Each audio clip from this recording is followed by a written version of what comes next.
Ba't hindi nyo sinabi? Kuan. Natakot ka? Mm. O, hindi na pwede yung ganyan ha. Kayo ha, kung mapanood nyo to.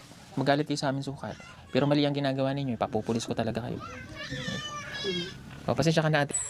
Parang hindi naman po maganda, no, kasi yung pera na ibinigay ni Sir Paul ay para sa mga bata kasi may sponsor yan, pinaghirapan ng mga sponsor, hindi po pinupulot lang ang pera ng mga sponsor, pinaghirapan din nila bago ipadala kay Sir Paul at si Sir.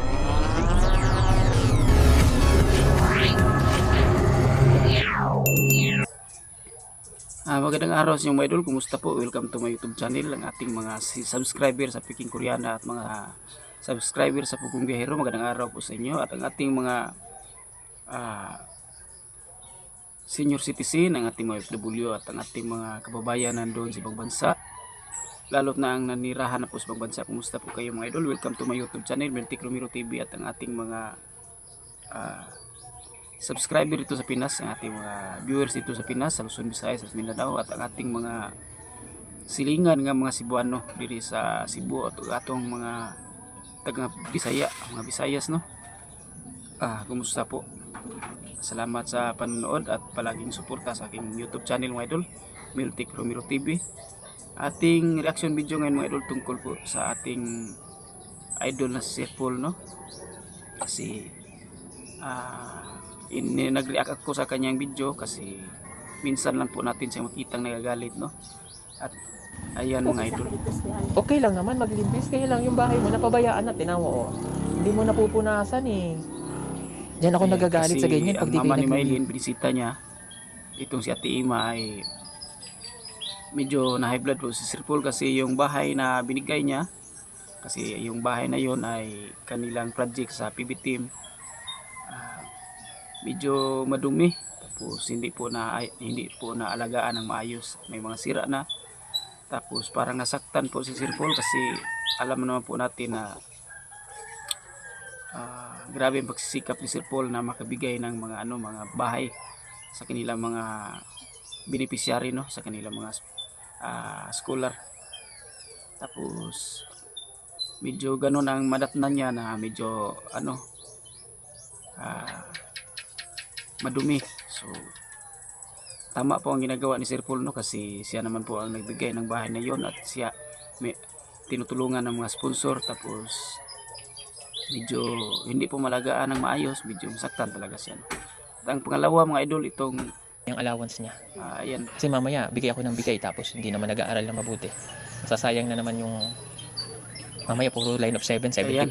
so hinahati niya ang binigay ng sponsor na 10,000 para sa scholar niya na kapatid ni Miley, no. So parang nagagalit yata Sir Paul kasi minsan lang natin magalit Sir Paul, pero sa video na to ay galit na galit talaga siya, no, para makikita naman natin po sa kanyang pagmumukha na medyo disappointed po siya talaga, ang ating idol. Kasi itong si Sir Paul, sa malapit na pong isang taon po akong nagre-react ng mga video niya, tapos ngayon pa lang natin siya nakita na medyo galit kasi mayroon talagang mga live niya na mga nakikita natin, mga video niya na medyo disappointed siya, pero ngayon na video mga idol parang galit yata si Sir Paul, makikita sa kanyang pagmumukha, di ba? At itong mga idol, mayroon pong ipapulis ang ating idol, kasi ang sabi niya pag ulit na maghingi pa ng pera ang mga kapitbahay nila ni Ate Ima. Ba't hindi nyo sinabi? Kuan. Natakot ka? O, hindi na pwede yung ganyan ha. Kayo ha, kung mapanood nyo to. Magalit kayo sa amin sukat. Pero mali ang ginagawa ninyo. Ipapupulis ko talaga kayo. Parang hindi naman po maganda, no, kasi yung pera na ibinigay ni Sir Paul ay para sa mga bata kasi may sponsor yan, pinaghirapan ng mga sponsor, hindi po pinupulot lang ang pera ng mga sponsor, pinaghirapan din nila bago ipadala kay Sir Paul, at si Sir Paul na naman po ang magbigay sa mga kanyang mga scholar, no. So hindi maganda na hingiin lang ng mga kapitbahay ang tira nila ni Ate Ima, tapos hindi naman po para sa kanila kundi para naman po ito sa pag-aaral ng mga bata, di ba? So dapat reaksyonan talaga. Tama ang sinasabi ni Sir Paul na pag palagi silang hinihingian ay papulis talaga sila. So tama po, tama naman po. So dapat po itong sila si Ate Ima po ay magreklamo talaga sila sa barangay, no, kapag magganon, kasi sinasaktan daw siya. Bikin bumbay. Ayan. Panggali nga ito slow kung padilis ko ang katong kahayo. Kahayo. Inano ka? Ito slow kung akong bayo diha. Bakit ka tinutun ko? Nga di ito ko makahatag sa ilahang kuan. Ayan, Pera. hindi po dapat na ituloy Sino bayaw po yan? ang mga ganon na mga ugali, no, porket kapitbahay naman po natin pag manghingi mananakit yung, pero bayaw daw niya ang nanakis ka. Hindi naman po siya pwedeng manakit kasi para sa mga bata yun, di ba? Para sa pag-aaral yun. Wala po siyang dapat na ikakasakit pag hindi siya mabigyan ng pera ni Ate Ima. So dapat talaga ipabarangay po pag mananakit na naman po ulit, kasi may sponsor yun eh. Ang mga sponsor ay nagbigay ng pera para sa mga bata, para sa pag-aaral. Hindi po para ipamigay lang sa mga kapitbahay, di ba?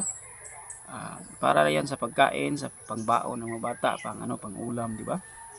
Sa pag-aaral. Hindi naman po magbigay ang mga sponsor para lang ipamigay-bigay sa mga kapitbahay, kundi para yon sa mga bata na nag-aaral, di ba? So dapat reaksyonan talaga.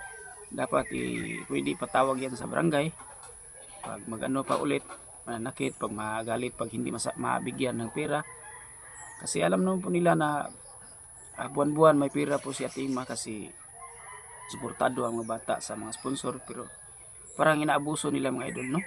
Parang nag-ano na lang po sila kasi akala nila madali ang pera, di ba? Pero ang purpose yan ay para sa mga bata sa pag-aaral, di ba?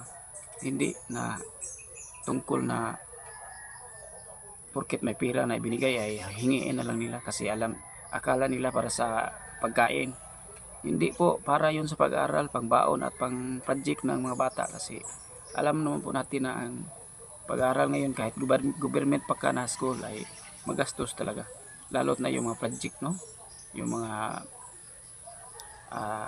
mga expenses dyan, lalo sa PTE, may mga meeting sa PTE.